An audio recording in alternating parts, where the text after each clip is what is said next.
Hola amigos, bienvenidos a mi canal. Merhaba arkadaşlar, kanalıma hoş geldiniz. Bugün sizlerle birlikte benim aslında ilkokuldan bu zamana kadar İngilizce serüvenimden bahsedeceğim. O kadar çok şey anlatacağım ki bugün, belki de kelimeler yetmeyecek anlatmama. Belki bilmiyorum, bunun ikinci bir videosu da gelebilir. Ama öncelikle benim bu serüveni yaşarken, İngilizce öğrenmeye çalışırken etrafımdan bir takım aldığım dönütler ve tepkiler var. Bunu sizlerle paylaşmak istiyorum. Bazen arkadaşlar şöyle oluyor, şöyle göstereyim. Küçük çaplı böyle bir çevirmen oluyorum etrafımdaki insanlara. Böyle hani bu neydi, bunun anlamı neydi falan oluyor. Bazen de şöyle bir şey oluyor. İşte hani arkadaşlarımla birlikte İngilizce konuşma pratiği yapıyorum ve onlarla birlikte beraber yeni şeyler öğreniyoruz. Bu en güzel kısmı, çünkü kendimle birlikte yeni yoldaşlar görüyorum. Yani amacıma ulaştığımı, burada da gördüğünüz gibi hedefime doğru gittiğimi fark ediyorum. Bu beni gerçekten çok daha da mutlu ediyor. Şimdi başlayalım hep birlikte. İngilizceyi neden öğrenemiyoruz arkadaşlar? Bahsedeceğim konular hepimiz yaşıyoruz. Yalnız değilsiniz arkadaşlar. Lütfen beni dikkatle dinleyin. Şimdi arkadaşlar, öncelikle ilkokul kısmından başlayalım. İlkokulda bir İngilizce öğreniyoruz biz. Hani ben o zamanlar çok emin değilim ama Fatih Hoca vardı. Fatih Hoca, buradan kendisine selamlar. Mehmet Fatih Eke. İşte hani neden dil öğreniyoruz demişti. Yani bir de neden İngilizce öğreniyoruz demişti. Ya 4. sınıfız galiba, yanlış hatırlamıyorsam. Hani 4. sınıf öğrencisi ne diyebilir diye düşünüyorum. Hani dil niye öğrenilir ki? Neden öğrenilir falan. Bir yandan onun bilincini vermeye çalışıyordu muhtemelen hoca. O zamanlar demiştim ben parmak kaldırıp. Hocam öğreniyoruz çünkü dünya dili İngilizce artık. Herkes biliyor, herkes konuşuyor. O dönemler öyle bir yanıt vermiştim. Sonra gel zaman git zaman işte biz 8. sınıftaydık galiba. Mahir Hoca vardı. Mahir Hoca'yı gerçekten buradan saygılarla selamlıyorum. Sebebi şununla alakalı. İlk derse girdiği zaman ilk bize öğrettiği ve tahtada ilk yazdığı bir şey vardı. Ve gerçekten bu beni çok etkilemişti. Demişti. As the car blazing, I can play. Kürtçe ve İngilizce. Aynı dil aile grubu. Aynı dil aile grubunda. Bu yüzden hani öğrenirken böyle düşündüğümüzde aslında zor değil demişti. Ve benim için gerçekten hani evet, diller birbirine benzeyebilir. Hatta benzediği için daha hızlı öğrenebiliriz'i öğrenmiştim bu vasıtayla birlikte. Daha sonra gel zaman git zaman liseye geldik. Tabii etraftaki insanların da düşüncesi de öyle olduğu için sen de otomatikman aynı şeyleri düşünüyorsun. Hani ben İngilizceyi ya da işte dil öğrenebilmeyi ancak ve ancak şu şekilde öğrenebilirim. Yurt dışına gidersem ya da işte kursa gidersem. Ama nasıl öğreniyorum? Bunu tek tek anlatacağım tabii. Şimdi geliyoruz işte Mahir Hoca'nın o bize verdiği o bakış açısıyla birlikte lisede pek de umduğumu bulduğumu söyleyemem. Çünkü hani yapıyoruz orada. Öğrenmiyoruz arkadaşlar. Öğrenmeye çalışıyoruz. Hani ne çalıştığımızı da bilmiyoruz. Herkesin kafasında böyle sınavda onu ezberle, işte komparatif, süperlatif, işte adjektif, adverb falan filan. Ama yani hani bunu real hayatta nerede? Hani nerede olmalı bu real hayatta? Bu soruyu hala ben böyle bir muallaktayım. Böyle hala o soruyu bulamıyorum kendime o dönemlerde. Lise arkadaşlarım iyi hatırlar bunu. Bir ara işte Serhat Hoca vardı galiba. Yanlış hatırlamıyorsam. Yani hafızam beni yanıltmıyorsa. Derste demişti.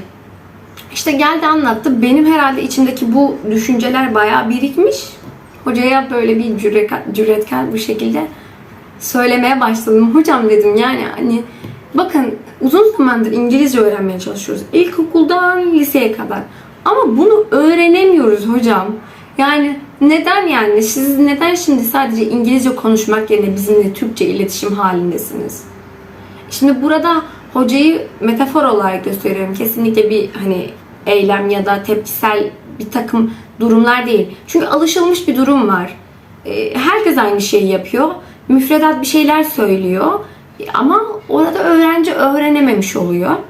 Şimdi bunu söylediğimde Serhat Hoca bunu sadece ona bir tepki olarak anlamıştı. O yüzden şey demişti. Tamam dedi, ben bundan sonra İngilizce konuşarak derse gireceğim. O zaman sizinle görüşürüz falan. Ben de tabii tepkiyi mutlulukla karşılıyorum. Çünkü olmasını istediğim şey bu. Hani hoca bizimle İngilizce konuşacak. Biz sadece İngilizce cevap vermek zorunda kalacağız. Tabii zil çaldıktan sonra arkadaşlarım yanıma gelmişti. Hatice ne yaptın? Hocayı sinirlendirdin. Senin yüzünden işte böyle oldu falan filan. Tabii kesinlikle bu bir tepki değil arkadaşlar. Hani o dönemde bunu algılıyoruz ama benim hani istediğim şey buydu. İngilizce hocasıyla İngilizce iletişim halinde olmak.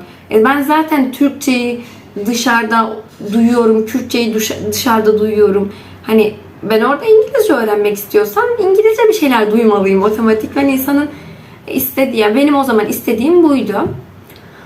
Neyse lise zamanı bittikten sonra üniversiteye geçtim. Hani üniversitede artık İngilizcem yavaş yavaş böyle kayboluyordu. Çünkü çok yoğun bir tempoda çalışmaya başladım o zamanlar. Çok çalışıyorum. Zamanım yok diyorum işte kendime bir yandan da. Bittikten sonra arkadaşlar dedim ki kendime, Hatice dedim, yaz bunu. Defterime yazdım hatta.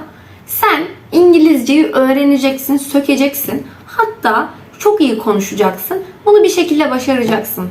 Yani arkadaşlar ilk önce önceliğimiz niyet etmek. Arkadaşlar niyet etmek. Niyet etmek dediğim şey ne? Şu değil. Hani herkes diyor ki ben İngilizce öğrenmek istiyorum. Niyeti ben şöyle karşılaştırıyorum. Zihnimdeki düşünce şu. İstemek ve şunu söyleyebilmek kendine. Ben öğrenirken bu yoldan ne kadar sıkıntı yaşarsam yaşayayım, ne kadar zorlanırsam zorlanayım, ne kadar anlamasam, ne kadar işte hani önüme engeller dursa işte ama işte bir takım sıkıntılardan dolayı sosyal etmenler olsun, farklı şeyler olsun ama şunu söyleyebilmeliyiz kendimize. Ben bunu öğreneceğim her ne olursa olsun. İsterse benimle İngilizce hocası dalga geçsin. Yani hiç problem değil. Ama buna geçmeden önce işte üniversiteye bitirmeye yakın geçen senelerde oluyor işte. Biz bir kursa gitmiştik. İşte halk eğitim kursuydu. Mutlu Hoca vardı, Mutlu arkadaş. Gerçekten buradan kendisine büyük selamlar gönderiyorum.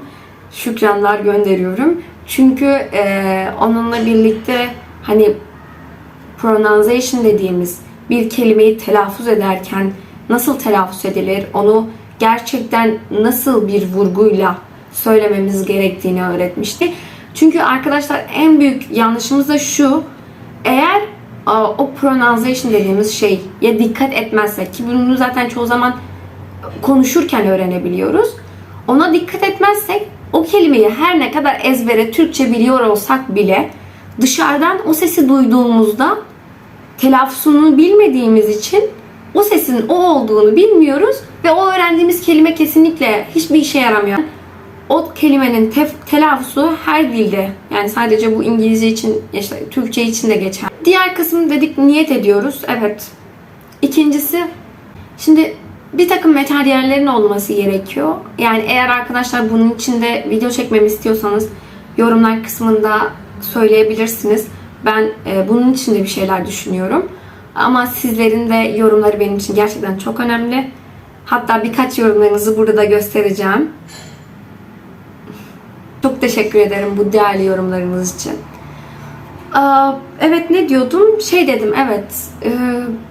Materyalleriniz de olması gerekiyor. Tabii bu materyaller ya hani şimdi İngilizceyi belli başlıklara ayırıyoruz. Hani listening, speaking, writing ve reading olmak üzere. Şimdi tabii bunlar kesinlikle çok önemli arkadaşlar. Her biri tek başına önemli. Ama bence en önemli şey cesur olmanız ya. Ya gerçekten hata yaparken cesur olmanız. Hani bu şöyle, ay aman ben yaparsam yanlış yaparım. Ay olmaz. Şöyle böyle. Yapmayın arkadaşlar bunu kendinize. Yani çünkü şeyi hatırlıyorum. Lisede pratik yapamayınca koşarak işte hani dışarıda gezerken turist bulursam yakalarına yapışıyordum onların. Hani çoğu zaten hani ana dili konuşanlar olmasa bile konuşuyordum. İşte merhaba, nasılsın falan. Bir şekilde böyle bir çabam vardı. Onlarla hani İngilizce konuşacağım, İngilizce diyalog haline gireceğim diye. Kimse yok. Turistler yok. İşte konuşacak insan yok. Alın yazdığınız metini kendi kendinize evde okuyun. 5 kere, 4 kere, 10 kere ne kadar okuyabiliyorsanız. Hatta gerekirse işte annen baban desin ki bu kız çıldırmış, bu oğlan kafayı yemiş, İşte ne yapıyor bu falan desin. Ama eğer zihninizde o dili öğrenmek için çaba sarf ettiğinizi hissederseniz, vücudunuzla, kalbinizle, inanın ki onu öğrenirsiniz. Gerçekten onu öğrenirsiniz. Hani tabii öğrenme süreci şöyle, hayatımızın her sürecinde o devam ediyor. Hani böyle diyemiyoruz, ah ben bunu öğrendim, bu bitti. Bunu öğrendim, bu bitti. Böyle bir şey değil arkadaşlar. O hep devam ediyor. Şu an ben ne kadar Türkçe iyi konuşabiliyor olsam bile benim bunu ileri seviyeye taşımam tamamen kendi elimde. Hani kelime bilgim artar, işte kitap fazla okurum. Bundan ben bile muzdaribim. Bazen kelimeleri fazla kelime öğrenmeye çalışıyorum. O kelimeler eş anlamlı da oluyor. Hani diyorum ki bunu öğrendim ama bunu da öğrenmeliyim, şunu da öğrenmeliyim, bu da olmalı. Hatta bunun farklı şekilde kendimi ifade edecek cümleler kurmalıyım. Bunlar çok sıradan, bunlar çok klasik diyorum kendime. Bu gelişim arkadaşlar bitmez. Siz hani yaşayana kadar bu gelişim bitmez öncelikle. Ama konuşursunuz arkadaşlar. Yani hani korkusuzca konuşun ya. Mesela dışarıdan bir insan, yabancı, tanımıyoruz, İşte gelmiş 2 kelime Türkçe konuşsa bile ya da işte 2 kelime Kürtçe konuşsa bile siz mutlu olmaz mısınız onunla? Ben düşünüyorum da gerçekten çok mutlu olurum. Baksana ya, ne güzel çaba sarf etmiş, dili öğrenmeye çalışıyor. Yoksa biz şey mi yaparız? Am ne kadar komik ya, konuşamıyor işte, 2 kelimeyi yan yana getiremiyor. Böyle demeyiz arkadaşlar. Onlar da bize eminim böyle bir şey demez. Çünkü ana dili konuşan kişiler değiliz. Yapabileceğimiz şey şu: çaba sarf ederek, diyalog kurarak, hayatın içine alarak, ama bir şekilde hani video izleyerek, kitap okuyarak, işte o iletişim halinde olduğun insanlarla pratik yaparak. Bu gerçekten mükemmel bir şey ya. Hani lütfen kendimizi kandırmayalım. Yani o dili bilmiyorsak bilmiyoruz yani. Şimdi bildiğimizi varsayarak eğer bir takım bir yerlerde gösterirsek bunu, bu sefer bu ortaya çıktığında hem kendiniz üzülürsünüz hem de yani söylediğinizin altında kalırsınız. O yüzden hani bunu yaparken ben zaten biliyorum, İngilizce'de işte okulda gördük falan. Arkadaşlar maalesef okuldaki İngilizce bize yetmiyormuş yani. Kendimiz çabalamalıyız. Yani onun üzerine düşmeliyiz, öğrenmeliyiz. Ha şimdi gidip şey yapmak değil bu. 2 şarkı açıp İngilizce ben biliyorum falan paylaş Instagram'da. Altına da 2 İngilizce yazı yaz. Arkadaşlar bu dil öğrenmek değil maalesef. Yani hani kendimizi kandırmamamız gerekir bu noktada. Böyleyse o zaman neden etrafta İngilizce konuşan insan sayısı az? Şimdi bunu sorgulanır. Eğer gerçekten kendimizi kandırmıyorsak. Fakat işte şöyle bir şey var arkadaşlar. Bu süreçte tabii bir takım sıkıntılar yaşayacaksınız. Mesela yeri geldiğinde insanlar size şey diyecek, işte aman ne yapıyor falan filan. Zaten o kursa gidiyordu. Bunların ardı arkası kesilmez. Yani bırakın gitsin. Yani hiç önemli değil. Ama bir eğitim, bir zorunluluk değil de ya başka şeyleri görmenizi, başka perspektifte hayata bakmanızı sağlıyor. Onunla farklı kaynaklar okuyabiliyorum. Farklı şeyler inceleyebiliyorum. Farklı insanlarla diyalog haline girebiliyorum. Farklı şeyler öğreniyorum. Bana hani bir takım girdiler sağlıyor. Ama işte hani kültürel olsun, farklı şeyler olsun. Çünkü İngilizce dili artık sadece bir dil olmasının ötesinde bir yani ulus ötesi bir dil gibi yani artık, çünkü insanlarla bununla iletişim halindeyiz ve bununla kontak kurabiliyoruz. Bu gerçekten çok güzel bir şey. Son olarak sizin dil öğrenmeye çalışırken her ne yaşadıysanız aynısını ben de yaşadım. Aslında bu videoyu da bu yüzden çektim. Yani yalnız değilsiniz arkadaşlar. Ama bu anlama gelmiyor. O zaten ben okulda da öğrenemedim. Boştu. İşte bu saatten sonra ancak yurt dışına gidersem öğrenirim. İşte benim ancak kursa gitmem gerekiyor. Kurs olmazsa ben nasıl öğreneceğim?